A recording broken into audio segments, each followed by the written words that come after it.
Hello, everyone, and welcome back to an all-new episode of The Financial Confessions. It's me, your host, founder and CEO of The Financial Diet, Chelsea Fagan, and person who loves talking about money.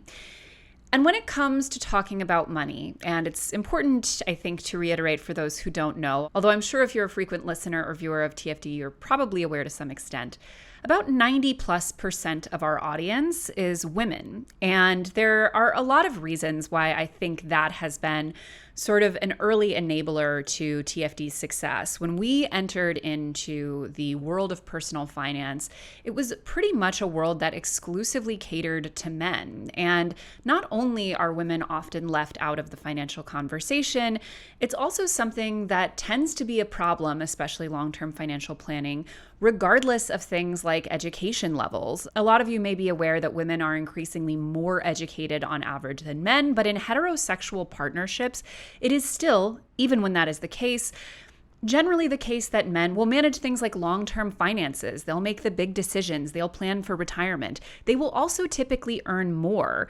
And in cases where couples have children, while women will see long-term punishments on their earning potential and face a lot of consequences in the workplace, men actually earn more as time goes on with having children because they're taken more seriously at work. They're seen as being able to handle more responsibility. And they're also not expected to be cutting out of work early in order to take care of the children they chose to have. And from inception, in speaking to women as we do, again, for the most part, but we do have a few boys in the comment section, and you're always welcome. We're happy to have you here.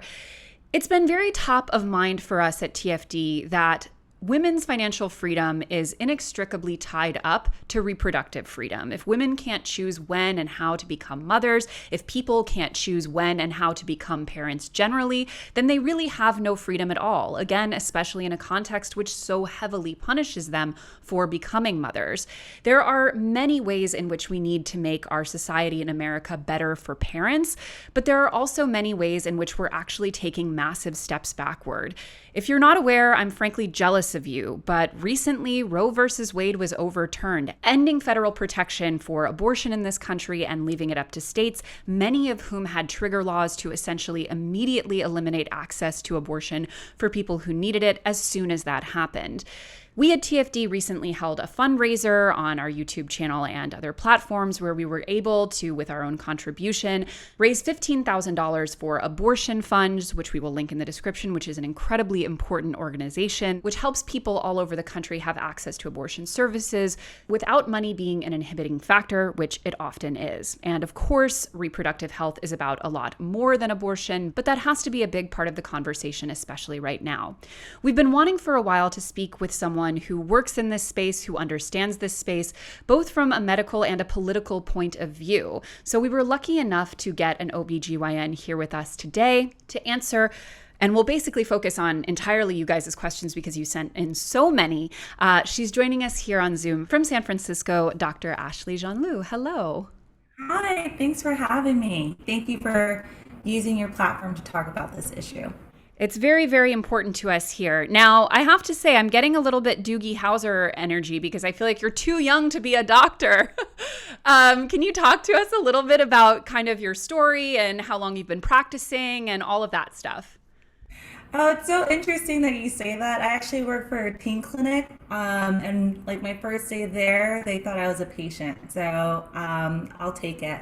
But essentially, for my pathway, I am also currently a complex family planning fellow, so I focus on contraception and abortion care services. But essentially, my pathway is 4 years of undergraduate school, 4 years of medical school, 4 years of OBGYN residency, and I'm doing now my second year within this fellowship to be able to provide evidence-based medicine for contraception and abortion care. Amazing. Now, it wouldn't be TFD if I didn't ask you quickly about the finances of becoming a doctor. Can you talk a little bit about that? Oh, it's very cringe, cringe, cringe, cringe. I was fortunate for my undergraduate school that I actually don't have that much loans from there. I went to Cornell. It was need-based. Thank you very much. So it's a very small amount of funds that or loans that I owe them. But with medical school and residency and relocating. I'm about like 400,000 K in debt that one day I have to pay. And I think that's very typical and average for people who are on this pathway. So, And at Cornell, you were studying pre-med? yes, I was a human biology, health and society major. And I was pre-med at that time. And being on, a need-based scholarship at an Ivy League university, did it feel were there challenges, especially from like a class perspective, you faced in wanting to kind of pursue becoming a doctor in such a highly competitive and elite environment? Yeah, so I think with any sort of training, there's exams and board preps for those exams. So I do remember feeling sometimes at a disadvantage, not being able to afford having an extra tutor or being able to afford certain exam prep courses to help make sure that you give your best foot forward for these state exams. Um, yeah, so there's definitely sometimes a lot of pressures and disadvantages with just financial constraints when trying to pursue becoming a physician. And you also TikTok. I do TikTok. It's my way. I think for me, it's my stress reliever, and also it's one way for me to be able to talk to people. I think what's so important about abortion care is fighting the stigma surrounding it. It's a very common medical procedure. 1 in 4 people who are capable of becoming pregnant will have an abortion in the United States by the time that they're 45. Yet it's a procedure and a topic that we never talk about. And I feel that my way of utilizing TikTok is a way to talk to people, make sure that they feel that they have support within the medical community, make sure that they realize that they're being treated with compassion and dignity and respect while they are pursuing options that are best for their lives and their lives of their families. Is there something that specifically made you want to pursue this branch of medicine? Yeah, so when I was growing up, I never really felt welcome within the healthcare community. I never actually had a provider that looked like me. And whether or not it's because of biases within the healthcare system, I just never felt welcomed. So I pursued a career in medicine because I always wanted to make sure that people feel welcome, especially when they're pursuing healthcare. Healthcare for me, it's a human right. There's so many other things that you should be spending your energy and your time exploring in life, and access to healthcare shouldn't be an undue burden that you as an individual have to kind of navigate for yourself. And then when we talk about all things under the umbrella of reproductive health care, it becomes even more so isolating. It becomes even more so stigmatized. So I really wanted to become an OBGYN that provides abortion care so people have a safe environment to discuss with their healthcare provider about what's best for their lives and what's best for the lives of their families. Now, you're obviously in California, which is a state that is amongst the more progressive with regards to abortion and reproductive resources. Do you speak a lot with OBGYNs in states where this is now illegal or heavily, heavily restricted? Yeah, so I have colleagues across the country, and we are all experiencing different restrictions and different brands when it comes to abortion care. And they have had very, very heartbreaking stories of being able to provide abortion care. And especially these past few weeks in certain states, it's just like kind of like a countdown as to how many patients that they're able to help before a new law is enacted and they're no longer able to take care of people and they're turning them away. So I have colleagues who work in Georgia just recently that they were able to take care of people, and just like that, they're no longer able to take care of people. I have colleagues in Utah, same scenario that They were able to just take care of someone just yesterday, and now they no longer can, and they're turning people away.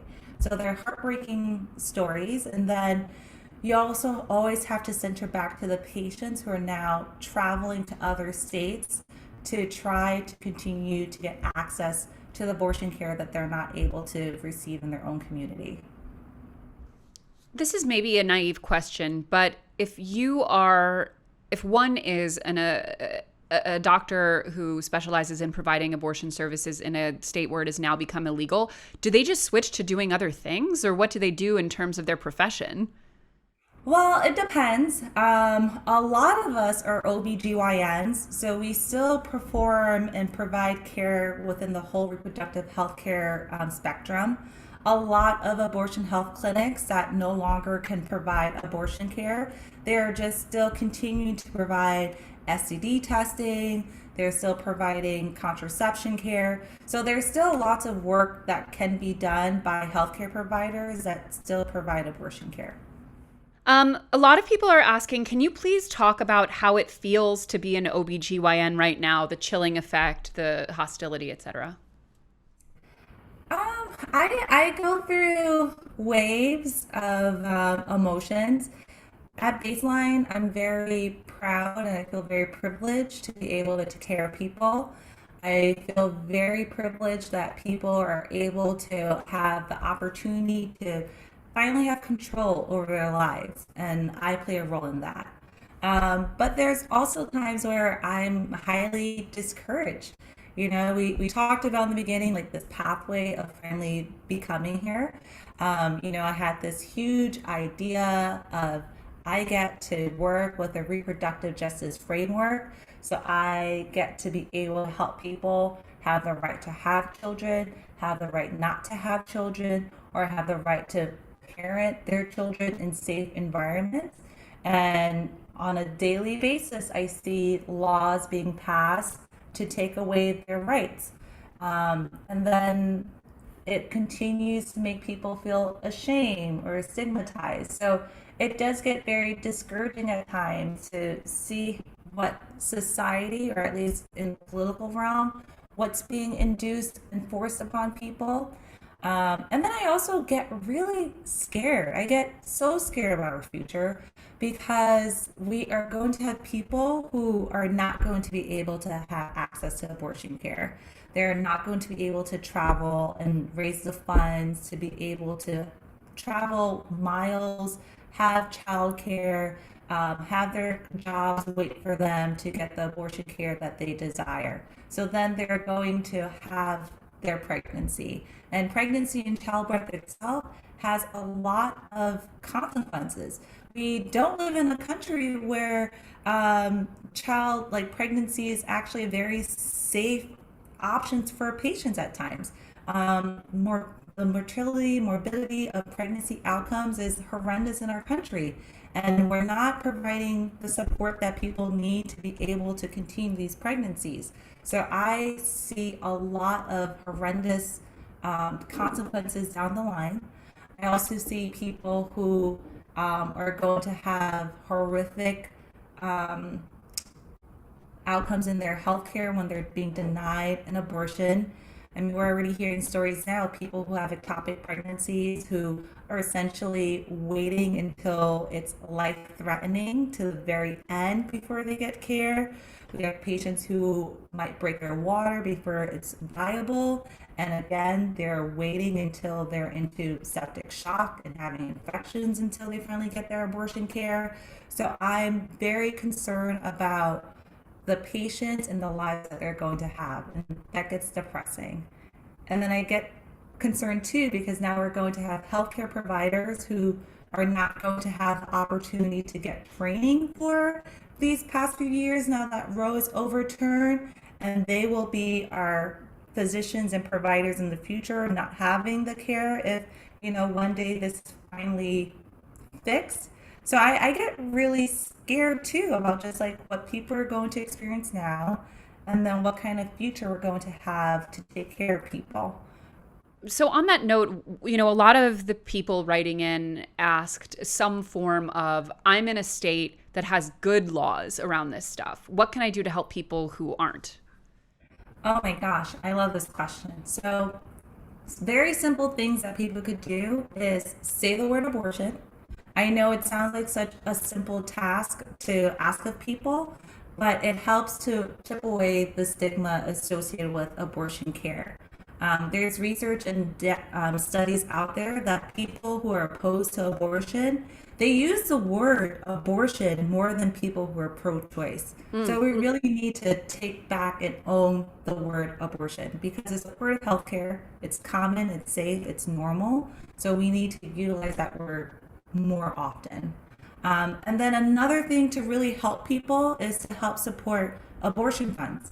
So abortion funds or organizations that are actually helping people get abortion care. So when we talked about the logistics of traveling outside of state, finding childcare, finding lodging, supporting with food while they're getting their care, abortion funds have been working for decades to help people get access to abortion care. So everyone can be able to help support abortion funds to then help people get the care that they deserve.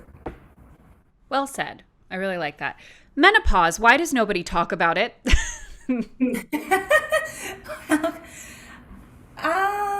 That's a really good question. Wow. I don't know why no one talks about it. I have to admit, I probably don't talk about too much because I'm a subspecialist now within abortion care and contraception care.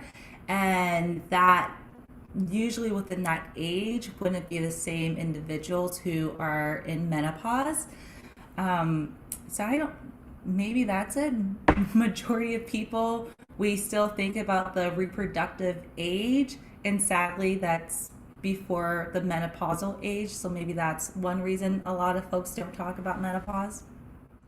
Yeah, I mean, I would also throw out there that we do still live in a pretty starkly misogynist culture in a lot of ways. And so, nobody, if women are beyond reproductive years in general, yeah, we don't want to hear from you in any respect. Like, one only has to look at those charts that shows the average age of romantic male leads in movies and their female counterparts, and you're like, oh, okay, after 40 you just get put out to pasture and never to be heard from again. Okay. Are insurance companies still covering abortion care post downfall of Roe, or is it all out of pocket? So about 54% of individuals actually seek abortion care using out-of-pocket funds. Even before Roe, utilizing insurance is very difficult. A lot of patients may not know whether or not their insurance covers abortion care. Also, in certain populations, like we've talked about people with abusive relationships, not having something that's documented to show that partner that they are seeking abortion care is a safety matter, so it's not used.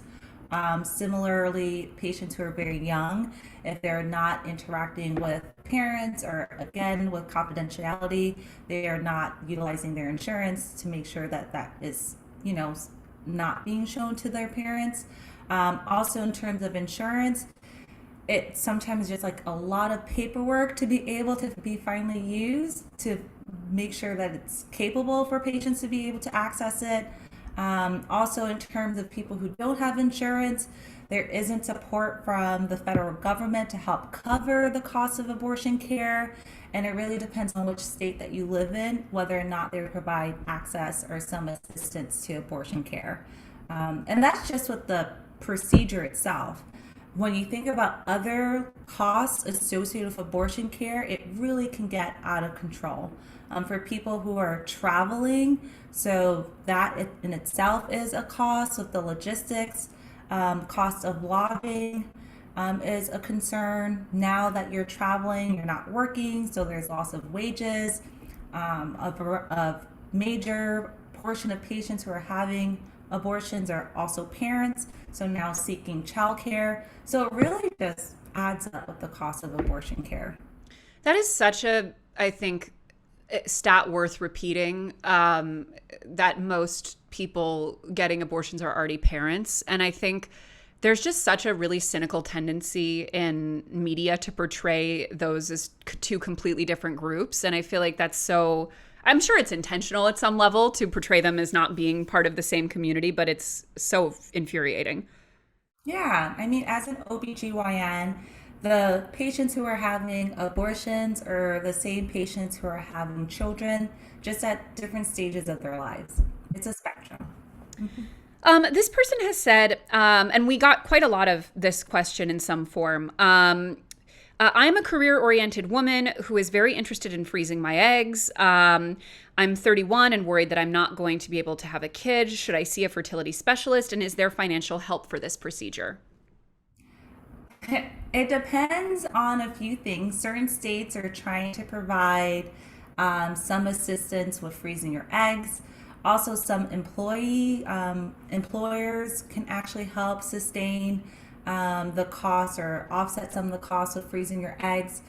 It really depends on the state that you live in and which company that you work for. And then, I'm sorry, what was like the rest of the question? Like if there's difficulty or should I seek a specialist for this? I mean, you can always at first talk to your OBGYN about what your options are or what you're hoping to accomplish. And then if you are seeking to have your eggs frozen prior to a certain age, then we would refer you to an REI. So they are also a subspecialist within the OBGYN field to be able to help with that. Awesome. Another question that we got quite a bit is, what are some natural options for birth control outside of the typical ones offered, things like cycle tracking, etc., as someone who is very heavily affected by hormonal birth control and doesn't want to take it? Yeah, so we do have a few non-hormonal options. So you do have your barrier methods. So that's using some either form of a condom or diaphragm. You also have an option of, we now have vaginal gels that essentially disrupts the acidity of the environment of the vagina to help make sure that you aren't able to get pregnant. Also, again, there's ideas of tracking of your cycle. That sometimes could get tricky because not all individuals actually have normal cycles, and things like stress can offset your cycle as well, so that can become a little bit difficult. And then other forms that doesn't have any hormones in it is a copper IUD. So that's an intrauterine device that can be placed within your uterus that does not have any hormones in it. A follow-up on that is it true that copper IUDs usually make your periods worse? They sometimes do. The number one factor usually is someone wanting to remove the IUD is because their bleeding is really too irregular. I always say every patient's different. That's why we have so many different forms of birth control. I feel like I'm a matchmaker of like what works best for you and what options are out there. And there's medications that we can help to offset that, or we could try a completely different form of birth control too. Someone says, can you explain in your own words why you feel that adoption is not a substitute for abortion? So, that's a very interesting question. Whenever I see a patient, I provide them with all options, and adoption may be an option. I actually never equate anything else to abortion care besides abortion care. So I think that would be like my very basic answer. But when you think about adoption, there's still a huge a period that a person has to undergo through. They have to undergo through pregnancy before they can finally be able to be at the point of an adoption. And then they also have to undergo labor.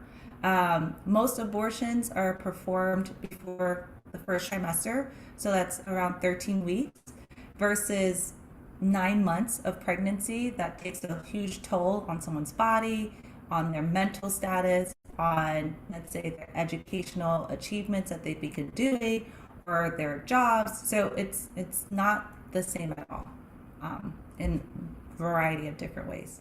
Very true.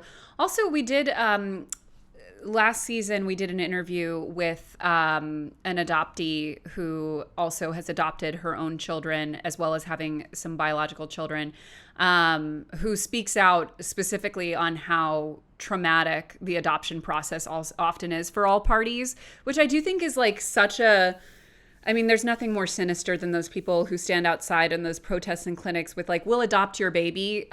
Because even if they were going to do that, which I'm sure they likely aren't, that is such a fraught potential process. And even in the best cases can have such issues with, PTSD and trauma and abuse and all of these things. And it's really mind blowing that we offer that up so flippantly, I think.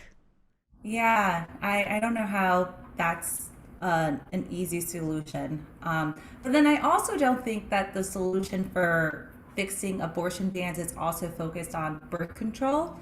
Like I said before, I think the best way for us to fix and work against these abortion bans and abortion restrictions is to make sure that we allow people to have access to abortion care. Absolutely. Absolutely. Is it worth it to invest in a menstrual cup? And do they really last 10 years? Everyone's different. I have a few patients that love their menstrual cup. It's reusable. It's great for the environment because you can store it nicely and then just make sure you do well care for it. In terms of 10 years, I think it would just have to depend on the manufacturer. I haven't heard of using the same menstrual cup for 10 years. And I probably wouldn't do that.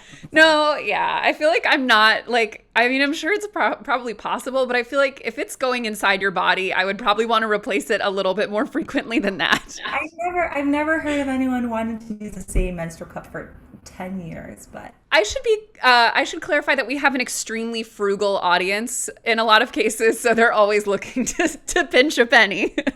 okay, yeah.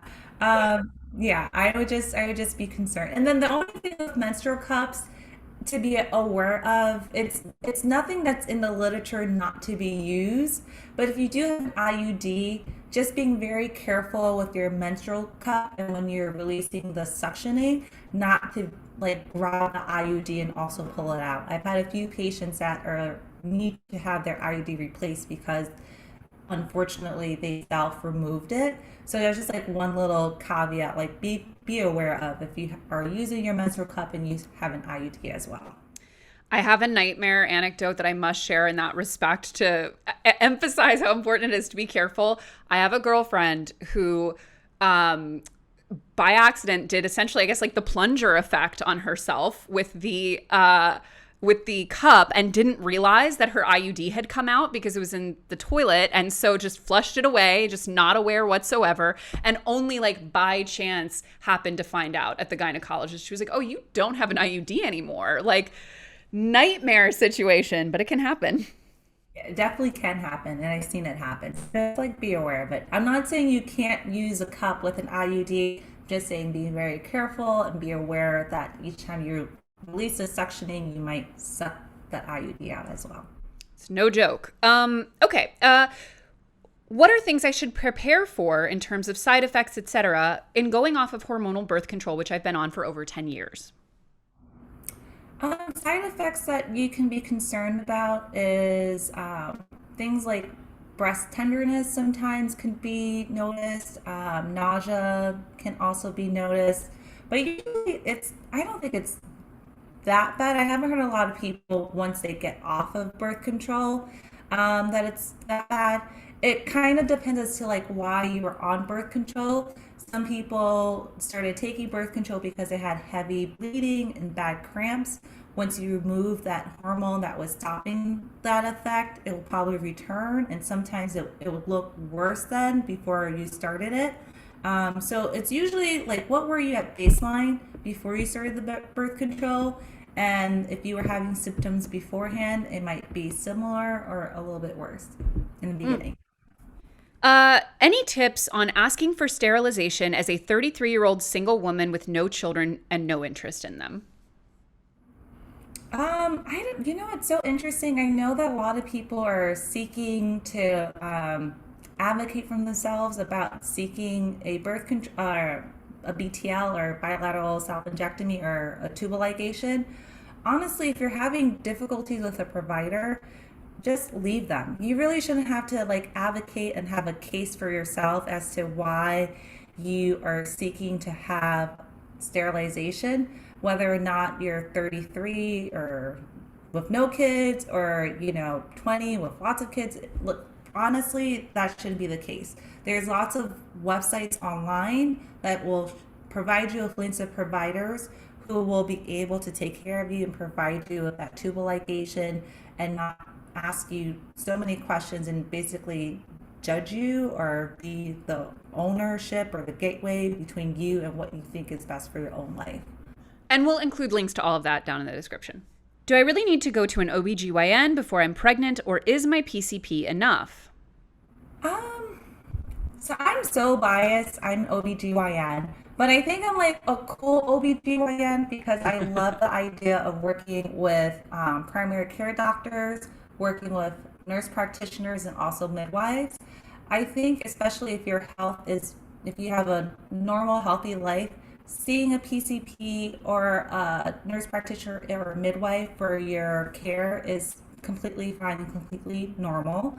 And then your PCP would be able to refer you to an OBGYN if they think that there's anything that needs to be consulted with.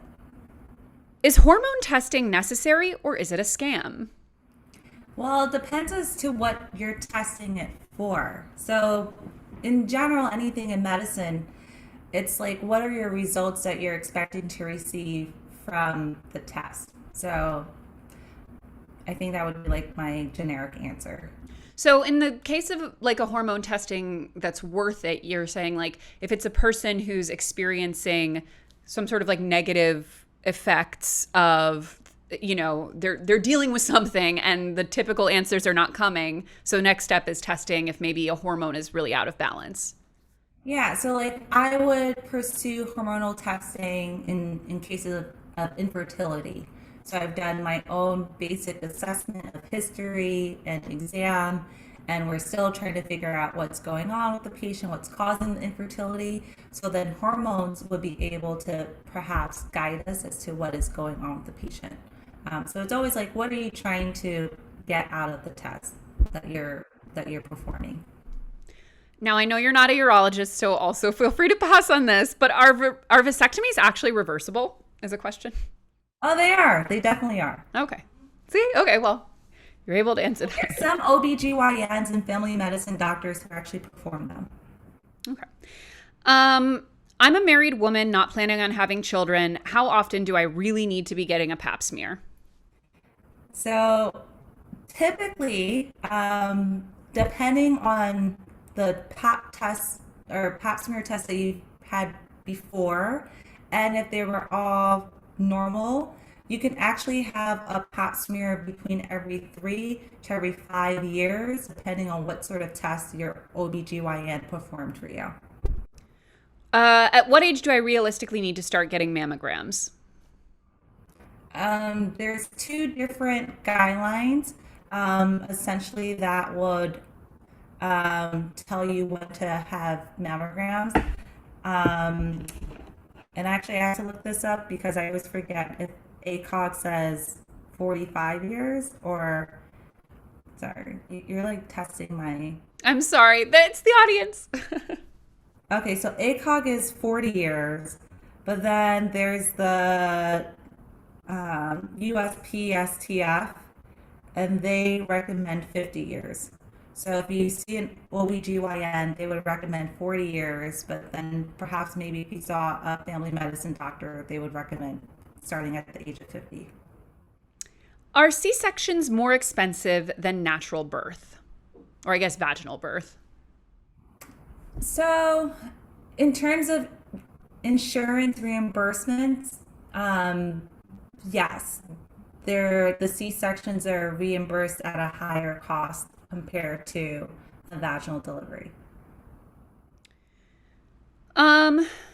In your personal opinion, should assisted reproduction be subsidized by the government?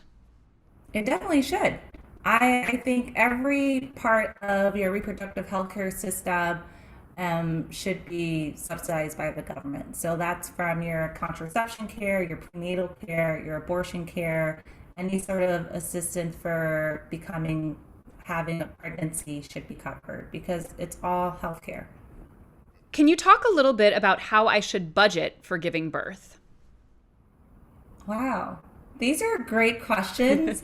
Um, these are great questions. I actually don't know who you should ask about the budgeting aspect of giving birth. I can help with like the scientific and medical outcome, but I'm not too sure about the budgeting. Yeah.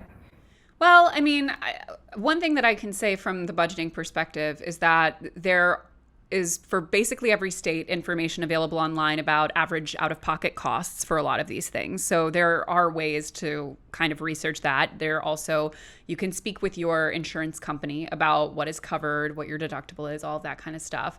And I do think that it's important. We talk a lot about a thing called sinking funds, which are savings accounts for shorter to medium term goals, projects, needs, et cetera, that are outside of your regular savings, and we'll have them for things like vacations or buying a car or what have you. You can also have them for being pregnant and giving birth. No reason you can't. Also very related to the kind of, parental leave that is offered at your work and what will, be entailed in that, as well as childcare options. Or if mom and dad are watching the kid for free, that's very different than if you have to hire a baby nurse. Okay. Why do you think, and again, this is sort of like an opinion question, but why do you think birth control is still mainly viewed as a woman's responsibility in heterosexual couples? Probably because it's focused and geared towards the female in that relationship to take the birth control. I don't know how, but in the year 2022, we actually don't have a lot of resources or options for males who would want to take ownership over their own bodies in terms of contraception. There's a gel that's being studied right now that hopefully will go through all the steps and then be able for individuals to take.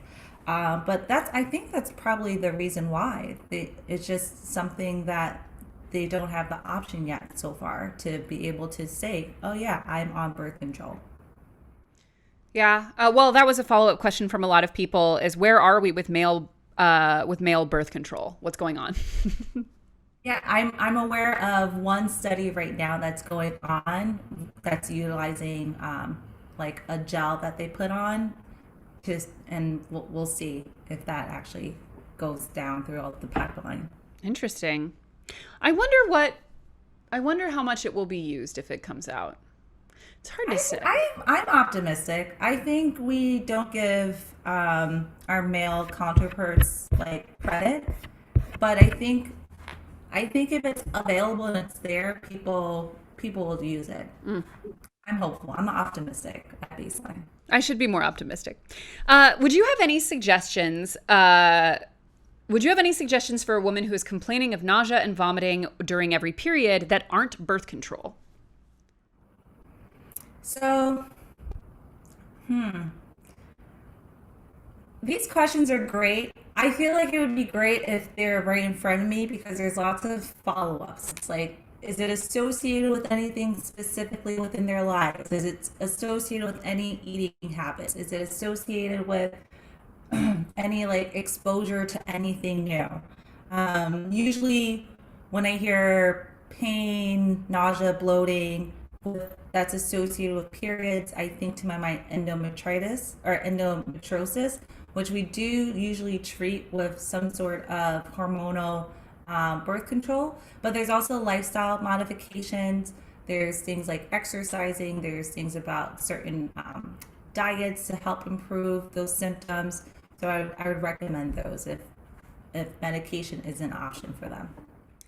Man, a fate worse than hormonal birth control, having to exercise. A lot of people are asking some version of what are the best hormonal birth control options for minimizing weight fluctuations? So it depends on what you're saying is like best. One hormone a form of birth control that is known to sometimes cause Weight gain is Provera, Depo-Provera, which is like an injection shot that you take every few months. It's progesterone only. So that's one, whenever someone is coming to me and they're concerned about weight gain, I would perhaps steer them away from that one of like birth control form. And then I always say that everyone's different in terms of how they react to the birth control option. So I say we can still try to see if OCPs or the patch or the ring are options that you want to utilize. And if you're noticing side effects that you don't like, then we could definitely stop and then pick something else. Are there side effects of the copper IUD beyond just having more intense periods? So sometimes additional like heavier cramping or sometimes heavier bleeding or sometimes irregular spotting. I think one of the most reasons why people will actually request to have a copper IUD removed is because of that irregular breakthrough bleeding. So people like knowing when they're going to bleed because, it's like an unwanted, unexpected surprise when it's there. You could never wear white pants again. You always have to be like doubly prepared. Yeah. So as a last question, to take us out, obviously we talked about a lot of the logistical stuff and, some of the, practical ways we can help support and whatnot. But I would say probably one of the most popular questions, and again, we got so many, you guys really flooded us. But we had a lot of questions essentially boiling down to, I don't know if I ever want children or not. How does reproductive care kind of play into that as I move through adulthood? Yeah, so I mean, if they're not currently interested in having children now, there's a variety of different birth control options, and one birth control option might be what they're seeking is something that we call long-acting reversible contraception, so our LARCs. Those are medications that can be placed by a healthcare provider and kind of within a person's system for years without lots of like management until they finally decide what they would want to do with childcare or childbearing. So some of those options are intrauterine devices, which could be placed for up to 3 to 12 years. It could be something called like the Nexplanon, which is also progesterone only implant that is FDA approved for 3, but we know through research that it's actually great for 5 years. And then we also have what I mentioned before with the weight gaining, the Depo shot, and that's something that can be used every few months. And those are great options because they're kind of a longer term form of birth control where you don't necessarily always have to go and see a healthcare provider. It still protects you within the realms of not being able to get pregnant. But then it's also easily reversible. So whenever you do decide like, okay, this is the time that I want to have a pregnancy, that you can go to your healthcare provider and have it removed. Well said. And I feel like I'm a fairly savvy person when it comes to health stuff, and I didn't even know about the second one. So yeah, Nexplanon they're a good option. Yeah. So one website that's very easy for people to use is like bedsider.org. It has all your options. It's like patient friendly in terms of the words that they use. And I think it's like really unbiased. They'll tell you some of the pros and cons of every different form of birth control as well. Wonderful. And I would just add, if you're not sure, definitely at least create a financial plan long term that includes the possibility of having kids, because you don't want to reach the point where you're ready to get pregnant and only then start budgeting for having a kid, because that will be quite expensive. Yeah. Mm-hmm.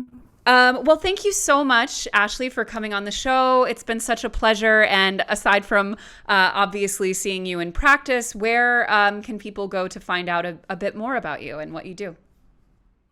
Oh, I guess my TikTok. I'm more so, yes, I'm a clinician and I'm a researcher, but if you're seeking to find me outside of those two settings, I guess it would be via social media on my TikTok, Dr. genius. Mm-hmm. Love that. I have to say, my OBGYN, a lot less cool. Not a frequent TikToker, as far as I know. I don't think I'm all that cool either. In fact, I know I'm not because the residents make fun of me while I'm Oh. TikToking, but it's fine. Oh my gosh. Well, thank you so much. And thank you guys for tuning in. And as a reminder, it's never too late. You may have missed the live, but donating to abortion funds is always such a powerful thing that you can do if you have some financial privilege and want to spread it around. We'll link to that in the description as well. And as always, guys, thank you for watching. And we'll see you next Monday on an all new episode of The Financial Confessions. Bye.